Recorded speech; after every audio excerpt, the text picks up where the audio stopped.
सर्वांना नमस्कार. मी रोहन घुगे, जिल्हाधिकारी जळगाव. आपल्या जळगावची खाद्य संस्कृती, कृषी संस्कृती, पशुपालन संस्कृती आणि मत्स्य व्यवसाय संस्कृती आणि महिलांच्या बचत गटाची जी चळवळ आहे ती अगदी उत्कृष्ट आहे आणि मोठ्या प्रमाणावरती ही आपल्या सर्व जनमानसांमध्ये रुजलेली आहे. या चळवळीला आपल्याला आणखी उत्स्फूर्तपणे उद्युक्त करण्यासाठी म्हणून आपण जळगावमध्ये 30, 31, 1 आणि 2 आणि 3 तारीख या 5 दिवसांचा आपण एक महोत्सव साजरा करणार आहोत. त्याला आपण खानदेशी संस्कृती, कृषी संस्कृती, पशुसंवर्धन, वन व्यवस्थापन, मत्स्य व्यवसाय आणि बचत गट अशा प्रकारचा हा महोत्सवाचं स्वरूप असणार आहे. यामध्ये सर्वच विभागांचे 250 पेक्षा जास्त स्टॉल्स हे उपलब्ध असणार आहेत. यामध्ये कृषीचे अद्ययावत जे तंत्रज्ञान आहे त्याच्यामध्ये हायड्रोपॉनिक्स असेल, एरोपॉनिक्स असेल, ड्रोन तंत्रज्ञान असेल, बीबीएफ तंत्रज्ञान असेल, केळीचं उत्कृष्ट व्यवस्थापन असेल, केळीचं एक्सपोर्ट असेल,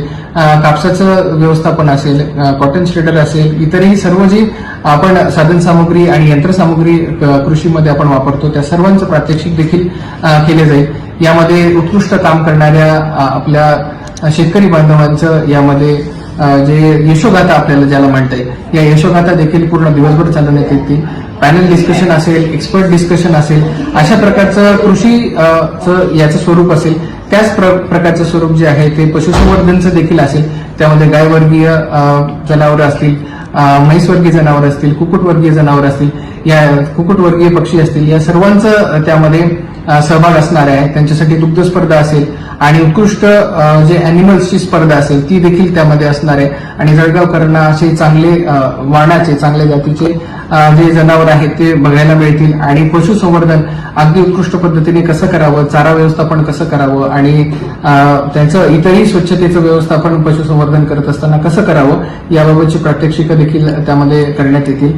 त्याचप्रकारे मत्स्य व्यवसायामध्ये देखील मत्स्य व्यवसायाचं प्रॉपरली संवर्धन कसं करावं, त्याचं व्यवस्थापन कसं करावं याची प्रात्यक्षिकं देण्यात येतील. आणि बचत गटांची जी चळवळ आहे त्याच्यामध्ये बचत गटांनी तयार केलेल्या उत्पादनांना एक हक्काचं व्यासपीठ या माध्यमातून आपल्याला उपलब्ध करून द्यायचं आहे. त्यासोबतच यामध्ये सांस्कृतिक कार्यक्रम देखील असणार आहेत आणि पूर्ण दिवसभर हे चर्चासत्र देखील आयोजित करण्यात येणार आहेत. मुलांसाठी पण खेळण्यांची व्यवस्था ते देखील तिथे करण्यात आलेली आहे. अशा प्रकारचे जळगावच्या संपूर्ण आपल्या नागरिकांसाठी एक हक्काचं व्यासपीठ आणि एक आपल्या संस्कृतीला उजाळा देणारा हा एक महोत्सव आपण करण्याचं नियोजन केलेलं आहे. यामध्ये माननीय पालकमंत्री महोदय, माननीय इतरही सर्व मंत्री महोदय, खासदार महोदय आणि आमदार महोदय हे देखील सहभागी होणार आहेत. तर माझी आपल्या सर्वांना विनंती असेल, आवाहन असेल की आपण मोठ्या संख्येने ह्या उत्सवामध्ये सहभागी व्हावं आणि आपल्या जळगावच्या इव्हन खाद्य संस्कृतीचा देखील यामध्ये मोठ्या प्रमाणात आपण उजाळा करणार आहोत. त्यामध्ये आपल्या जळगावचं भरीत असेल आणि इतरही सर्व जी मसाल्यांची मेजवानी असेल हे सर्व देखील या महोत्सवामध्ये आपल्याला उपलब्ध असणार आहे. तर माझं आपल्याला आवाहन असेल की आपण मोठ्या संख्येने या महोत्सवासाठी सहभागी व्हावं आणि दरवर्षी हा महोत्सव आपण करण्याचं नियोजन करणार आहोत. त्याच्या पहिल्या आवृत्तीमध्ये आपल्या सर्वांचं स्वागत आहे.